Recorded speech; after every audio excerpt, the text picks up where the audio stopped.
So she's really, just contemplating the kind of moral code of her husband. Back, foolish tears, back to your native spring. Basically, Juliet, stop crying. Telling herself, no cry. Not to cry. And why? Your tributary drops belong to woe, which you, mistaking, often offer up to joy. And basically, this is her feeling guilty about the fact that her husband was just in like a fight to the death against her cousin. And part of her is just relieved that Romeo's alive right now. She's like, I mean, you could be dead. Like, Tybalt could have killed you, but instead, you know, you killed Tybalt. So, like, thank goodness that Romeo's alive. And then she's, like, going through this whole hormonal, like, disaster, emotional crisis, being like, oh, did that make me a bad person, that I don't care about my cousin? My cousin just died. You know, she's like, I don't want to cry for anyone. My husband lives that Tybalt would have slain, and Tybalt's dead that would have slain my husband. It's quite a conundrum. All this is comfort. All this is comfort. What does she mean there? I think she's saying that it should be a comfort that Romeo is not a cold-blooded killer. Like, if you're going to have, like, a killer for a husband, it should be a comfort to know that he only killed someone in self-defense. That you're like, well, there was nothing to be done. He was being attacked. It should be a comfort when she tells herself Tybalt was going to kill him. Tybalt was going to kill him. She's retelling herself that to remind herself that Romeo's not a bad guy. And she's like, that should comfort me. That should comfort me, right? Like, it's better than him just slaying him. Why do I weep then? And this is where, I mean, she does explain why she's sad, but I guess she's saying the whole situation, it should be a comfort, but it's not, because she feels very conflicted that obviously it's traumatic for her that her cousin was going to kill Romeo as well. What was I going to say? It should be a comfort that it was self-defense.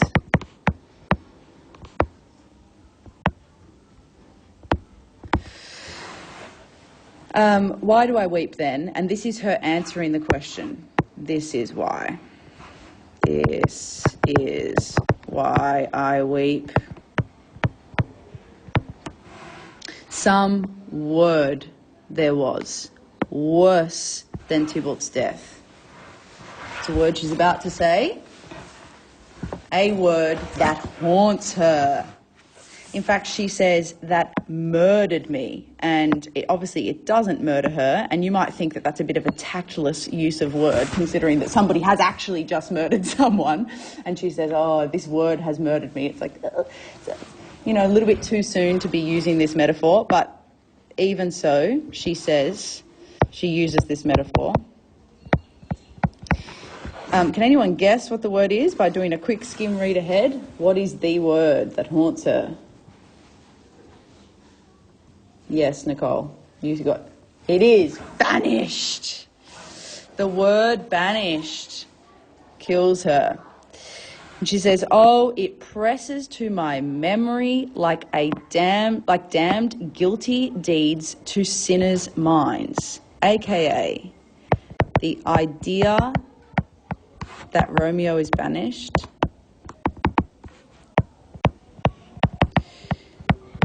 and I'm going to use my own metaphor here, like a little Romeo and Juliet pun, plagues her. Get it? Plagues her, traumatizes her,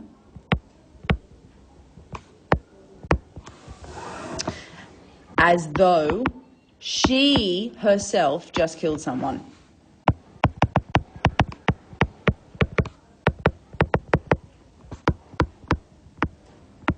And this is really just Juliet, like, wigging out. Like, it's almost like she's like, this is her way of saying, this is the worst thing that could have just happened. She's like, this, like, the fact that Romeo is banished, it's like, I'm dead. And then she's like, no, there's something worse than dying. There's something worse than dying, and that is, like, killing someone. and then having to live with the consequences of it, which actually, ironically, is what's just happened to Romeo. And she's like, the fact that Romeo is suffering that makes me suffer that. So even in all of this as well, there is a sense of almost solidarity with Romeo's experience. So she's kind of like indirectly, like she experiences almost like the grief and like emotional aftermath of killing someone, which sounds very intense, of killing someone, like as Romeo experiences it. Which leads me, like this whole passage brings one word in particular to my mind to describe her in the truest sense of this word. I think this is a word that's been like butchered, like really kind of used badly over, the course of the world, and so it's lost a lot of its meaning. But in its most raw and traditional form, this word compassionate. Because, the etymology of this word, like compassion, where we get the term passion from, like the root of this, it literally translate, I think it's like a Greek word, to mean something like to absorb another's pain. So it is actually to experience the pain of another person kind of by proxy. Like their pain becomes your pain. You kind of like sponge it up. And so in like the truest sense of the word, that is what Juliet is doing right now for Romeo. Like she's not physically with him, but she's like almost deliberately like torturing herself emotionally in almost a connection with him. By her just the process of thinking through, oh, why did you have to kill Tybalt? And then, oh, actually Tybalt was going to kill you. That should be a comfort to me, but it's not. It just haunts me. This whole affair is so traumatic for me. And in fact, the aftermath of this, the fact that you're banished now, is worst of all. Like, that has not killed me. I feel what you feel. Like, you being exiled from me is as though I am being exiled for a crime of killing my own cousin. It's intense stuff for a 14-year-old to be feeling. Here we go. So this is it. These are these terrible words. Tybalt is dead. So you can imagine this is the actual declaration that she's heard. This is the message. Somebody's like come to her and she's just heard, Tybalt is dead and Romeo banished. This is the quote. Tybalt is dead and Romeo banished. Which is a pretty brutal and succinct way to put it as well. I don't know how you would like to find out that your cousin died and your husband is banished. I think I'd probably want more than one sentence if that was the case for me. So she's just like playing those words over and over again. Tybalt is dead and Romeo banished. That one word, banished, hath slain 10,000 Tybalts. That is savage when you really think about it. She's like, Romeo being banished, more sad to me than Tybalt dying 10,000 times. 10,000 times. 10,000 times the death of my cousin. Romeo banished. He's even alive, for the record.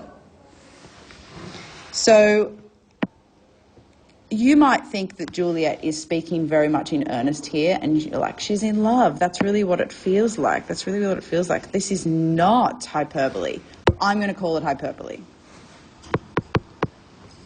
Like, really? Can you really evaluate pain like that? Hyperbole. Tybalt's death was woe enough. Or you could think bad enough. If it had ended there. So she's like, if I had just heard the sentence, Tybalt's dead, she's like, I'd be crying. If it had ended there.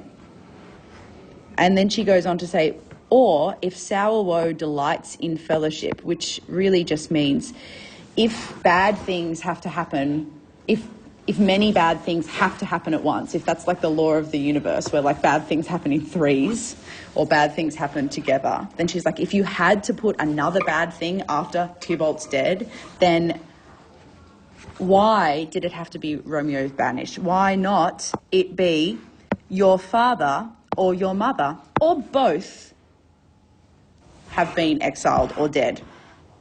So she's like, literally kill anyone in my family, would not care. Like, as much as this is the worst thing.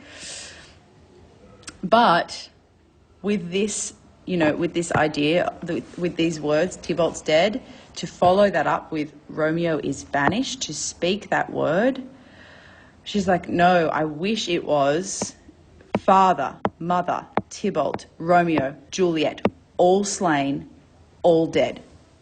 That's better than Romeo is banished. Just take stock of that for a second. She's like, I would rather like a family genocide than what has just happened now. So, I mean, she has directly said that her pain is worse than death. So if you were kind of thinking that her killing herself at the end of the play is like just overly dramatic and seems like out of nowhere, I guess this is your clue. This is in Act 3, that she feels that she's already experienced something worse than death, like this separation. And this is her being like, it's over. Like, everything has gone bad. Her grief, worse than death. This is the worst thing here. There is no end, no limit, measure, bound in that word's death. No words can that word sound. AKA, I am speechless.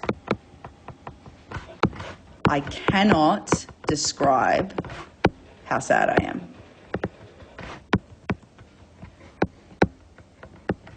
It just simply cannot be put into words. Yeah, there we go. So that's kind of this key monologue here, a very climactic moment in the play. And again, definitely does foreshadow the death at the end. So we've got this idea that Juliet is very reverent of the marriage and loyal to Romeo. She certainly indicates her compassion in that sense of absorbing Romeo's pain. And in doing so, that also does reinforce this loyalty factor, I think. Like the fact that she experiences Romeo's pain so severely, I think does indicate as well how connected she feels to him. She certainly, like, is a romantic, I would say. She prizes romantic love over all, including her own life and including the life of her entire family. Like, she's like, they can all die as far as I'm concerned. That would be better. And she feels things very, very deeply. I think I would say that this whole sequence indicates that she's quite thoughtful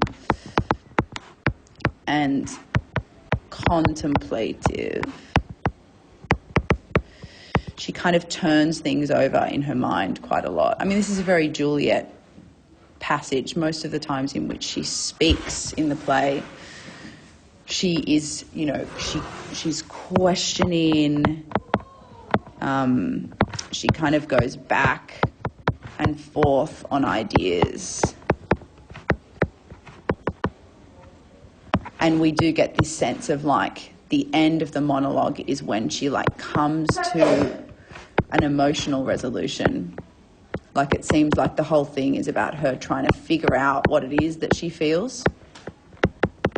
And then in this one, sadly, it's quite a tragic end to the monologue. She resolves not to be angry, but just to be like, I would rather die. I just want everyone to die. And to say, there are no words for my grief. So this is my kind of list, and you might have some more things that you see here. That's totally fine.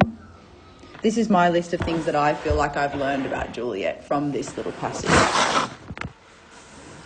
And what I'm going to get you to do in a moment, let me just check the time. Ooh. We're going to be, basically, you're only going to be able to begin writing today, but we'll continue that tomorrow, and we'll have a look at some passages, a passage like this, but Romeo. I want to just direct you now. I'll give you a little heads up about what the writing task is, and then show you, point you to that article. So basically, this is what your task is: to write a paragraph summary where you justify the two most significant character qualities that Juliet demonstrates in the play.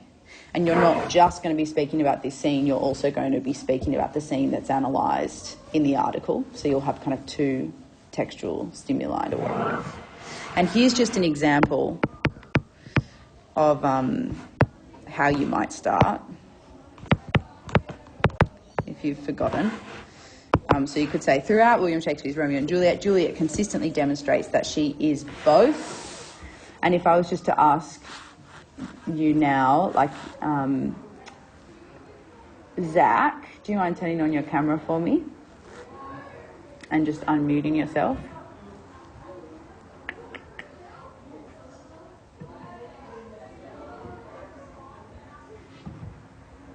Where are you? Okay, Zach, can you just tell me, so here's the list of two things here. Like, if you were going to write that paragraph just based on, to be like, what are Juliet's two biggest character qualities, which ones do you think you would pick?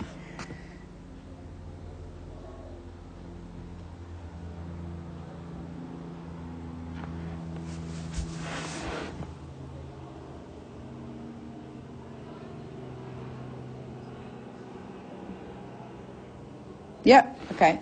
Yep, that's awesome. So you would basically you can go through this list, and you can add to this list. This is not exhaustive, and there might be other ones that come up from reading the other passage, and certainly there are other adjectives and words that the writer of that article talks about. So you could pick overall two words, or, I mean, this is like a little phrase, isn't it, reverent of marriage, but two ideas to say, I think these are Juliet's two biggest character qualities. And then you're going to start writing a paragraph basically where you justify each of them. So you could say, firstly, we see that she's compassionate in this scene, and then you would give an example, so a quote from the text. You would refer to techniques that appear as well. Like if you were writing about the fact that she contemplates things and is thoughtful, it makes a lot of sense to talk about the rhetorical questions. To say, we can see that through her use of rhetorical question as well, that she's questioning things, literally, to herself. So that's her way of investigating ideas. So you're basically just putting together a paragraph. It's just a little exercise for you to see how much you can understand the character, really. So I'm going to basically put this video, like I can publish these slides, and I'll put that on the LMS, so you'll have a copy of, this little activity as well as the notes, if you didn't catch them all. But what I'd like you to do, let me just stop sharing.